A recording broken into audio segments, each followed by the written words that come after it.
역사를 가장 역사답게 황현필입니다.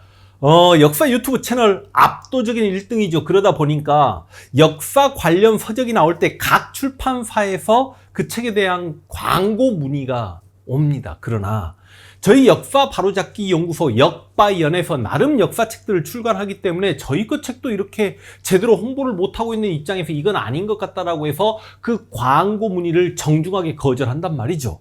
그런데 이번에 출판사, 너무 유명한 출판사죠. 창비에서 책에 대한 좀 이렇게 광고 문의가 왔고 리뷰를 좀 해주십사라고 이야기하는데 당연히 거절할 생각으로 정중하게 거절을 해주세요라고 우리 편집장님께 말씀을 드렸습니다만 우와, 책이 제주도 책이었습니다.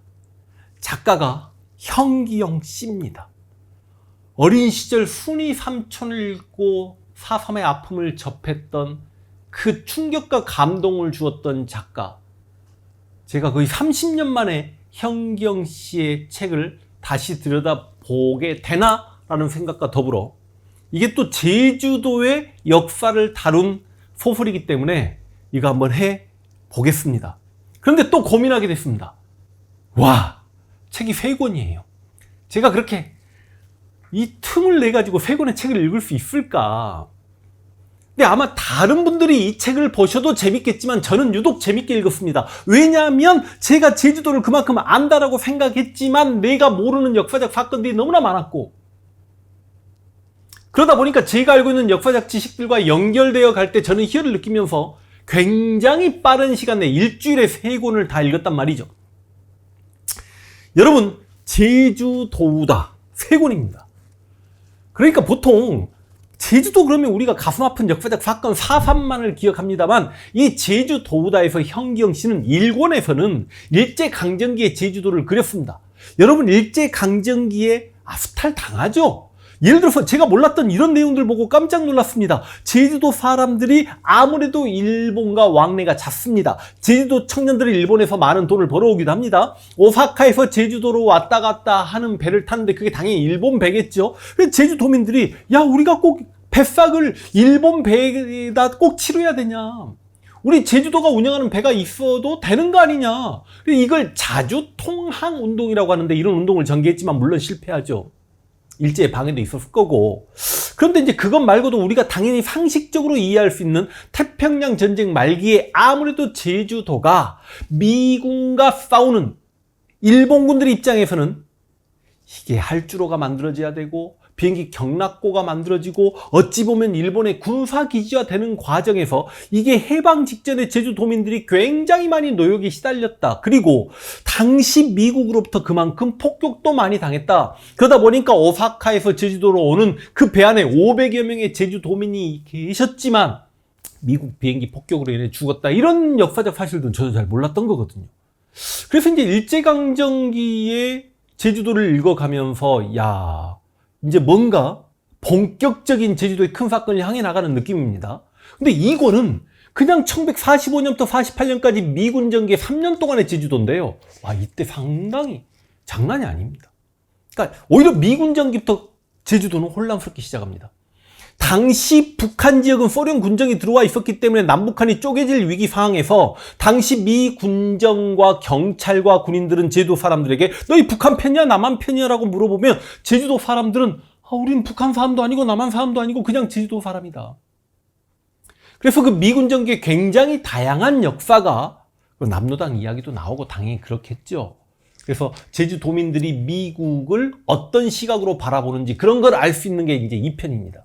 그리고 3편이 당연히 1편이었고 2편이었고 3편입니다. 여러분, 3편이 4.3 항쟁 이야기입니다. 서북청년단.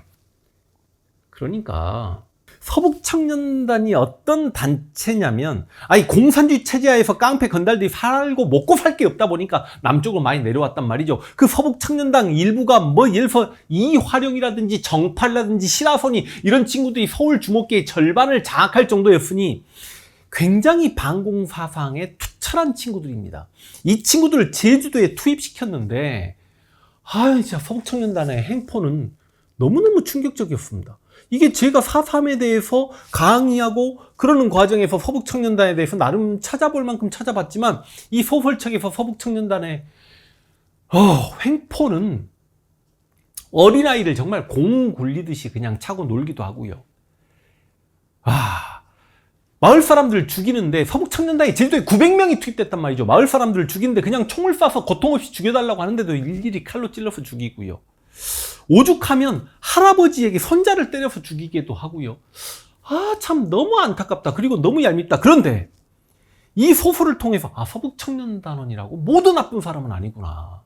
제주도민을 숨겨주고 구해주는 서북청년단원도 있었구나. 그 서북청년단원의 행포와 더불어서 본격적인 제가 여러 강의에서 이야기했던 4.3에 대한 슬픈 이야기들. 주인공 안창세 할아버지는 그러니까 책이 이렇게 시작돼요. 할아버지 손녀와 손녀 사이가 연출가야. 그래서 할아버지 이야기를 듣고 다큐 영화를 만들고 싶다라고 하지만 할아버지는 과거의 아픈 이야기를 꺼내고 싶지 않다. 그런데 이제 손녀를 위해서 그 이야기를 풀어놓는 거죠. 4.3 때 16살의 할아버지 이야기, 그리고 4.3 때 살아남기 위해서 한라산에 들어가서 입산이라고 이야기합니다. 그곳에서 숨어 살다가 수없이 많은 죽음들을 보고 백기를 들고 투항해서 살아나오면서 어머니가 서북청년단원에게 용돈을 지어 주고서야 살아남을 수 있는 그 이야기. 여러분, 그러니까 그 삶과 죽음에 대한 이야기, 그래서 제주도에 대한 정말 슬픈 역사를 1, 2, 3권을 통해서 일제강점기 제주도와 해방 전국의 제주도, 그리고 4.3 항쟁 때의 제주도를 엿볼 수 있는, 이 제주도 관련 소설로 이만큼의 소설이 나오기가 힘들다. 현기영 작가님의 건강을 기원하면서 이 소설, 이번 더운 여름 나기에는 이만한 소설이 없다라고 다시 한번 말씀드리겠습니다. 제주도우다 추천합니다. 역사 공부하세요.